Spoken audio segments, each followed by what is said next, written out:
Pelajaran Sekolah Sahabat, Kamis 15 Mei 2025, pelajaran ke-7, triwulan kedua. Judul untuk hari ini adalah Kejatuhan Lucifer. Tampaknya tidak dapat dipahami bahwa Lucifer pernah memegang posisi kerub yang menempati posisi yang ditinggikan di sebelah tahta Allah. Tentunya keberadaannya sebenarnya akan membantu mengungkapkan kemuliaan Tuhan kepada alam semesta. Sebaliknya, dia mulai menganggap kemuliaannya sendiri, bukan kemuliaan penciptanya, atau lebih tepatnya dia mulai membayangkan bahwa dia tidak diberi penghormatan yang layak untuk dia.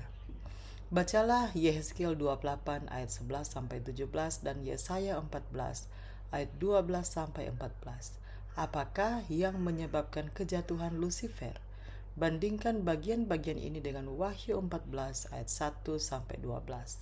Bagaimanakah perbedaan antara kejatuhan Lucifer dan kedudukan tinggi umat manusia di dalam Kristus menginformasikan pemahaman Anda tentang apa yang terjadi dalam Wahyu 14?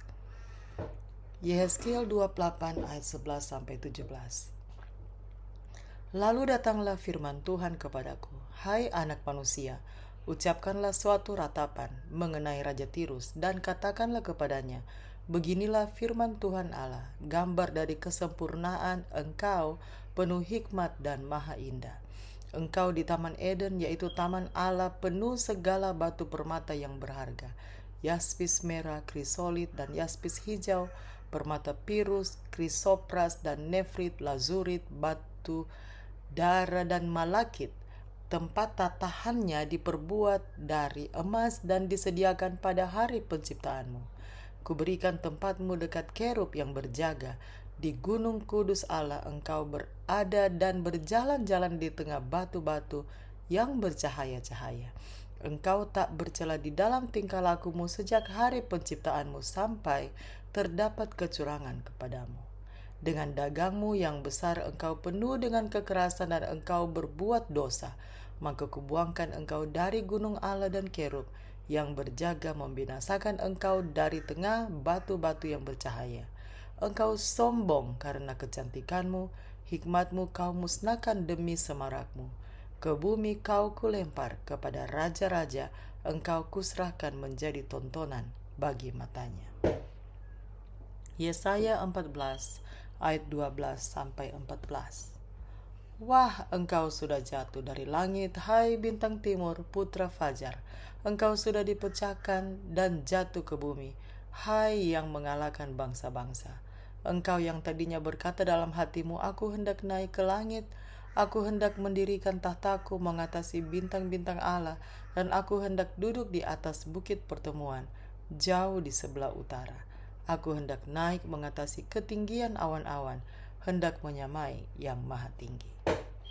Wahyu 14 ayat 1 sampai 12.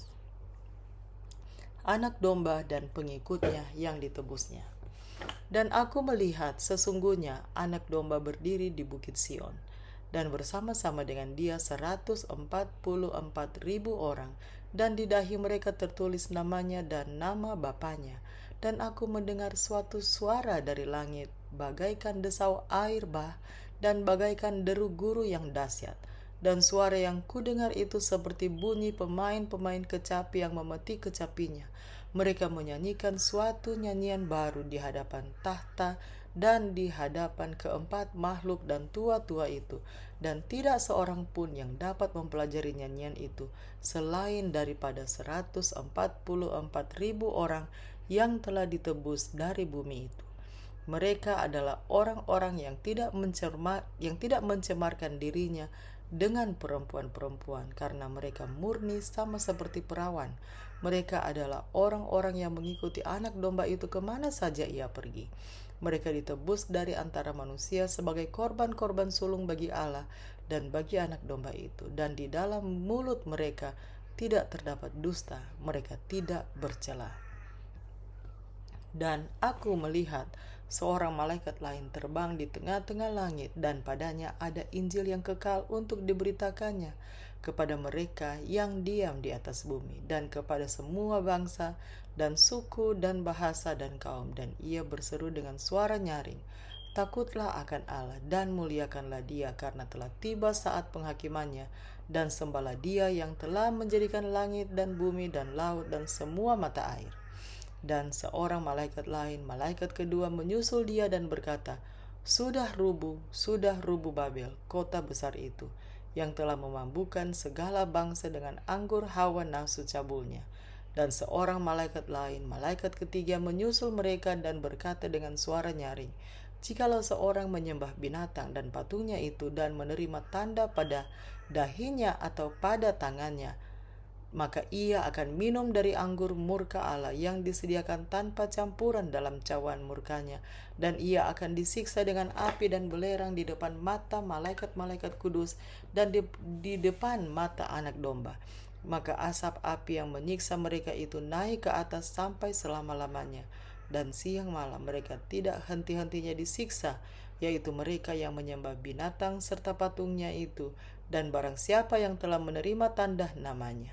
Yang penting di sini ialah ketekunan orang-orang kudus yang menuruti perintah Allah dan iman kepada Yesus.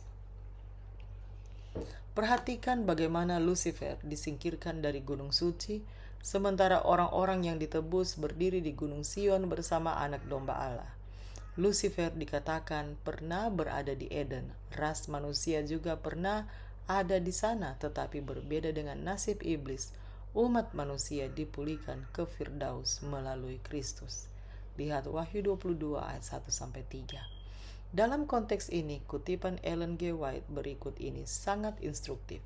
Surga akan menang karena kekosongan yang dibuat di surga oleh kejatuhan iblis dan malaikat-malaikatnya akan diisi oleh orang-orang yang ditebus Tuhan. Dan mereka ada di sana, di surga, hanya karena Injil. Faktanya, tema Injil penebusan ditemukan secara gamblang di ruang tahta dalam Wahyu 4 dan 5. Misalnya, para malaikat berseru, "Engkau layak menerima gulungan kitab itu dan membuka meterai-meterainya, karena engkau telah disembelih dan dengan darahmu engkau telah membeli mereka bagi Allah dari tiap-tiap suku dan bahasa dan kaum dan bangsa." Sungguh gambaran Injil, kematian Yesus untuk penebusan umat manusia. Perhatikan juga bagaimana bahasa tersebut mencerminkan pekabaran malaikat yang pertama, di mana kita dipanggil untuk mengkhotbahkan Injil yang kekal kepada mereka yang diam di atas bumi dan kepada semua bangsa dan suku dan bahasa dan kaum. Wahyu 14 ayat 6. Sungguh representasi yang kuat dari kepenuhan akan apa yang Kristus telah lakukan bagi dunia. Tidak ada manusia dalam seluruh sejarah dunia yang untuknya Kristus tidak mati. Mereka hanya perlu mempelajarinya dan memilih untuk menerimanya. Peran apakah yang kita miliki sebagai gereja dan sebagai individu dalam memberitahu orang-orang tentang apa yang telah Kristus lakukan bagi mereka? Demikianlah bacaan pelajaran Sekolah Sabat Kamis 15 Mei 2025. Sampai bertemu di bacaan pelajaran Sekolah Sabat hari berikutnya. Tuhan memberkati.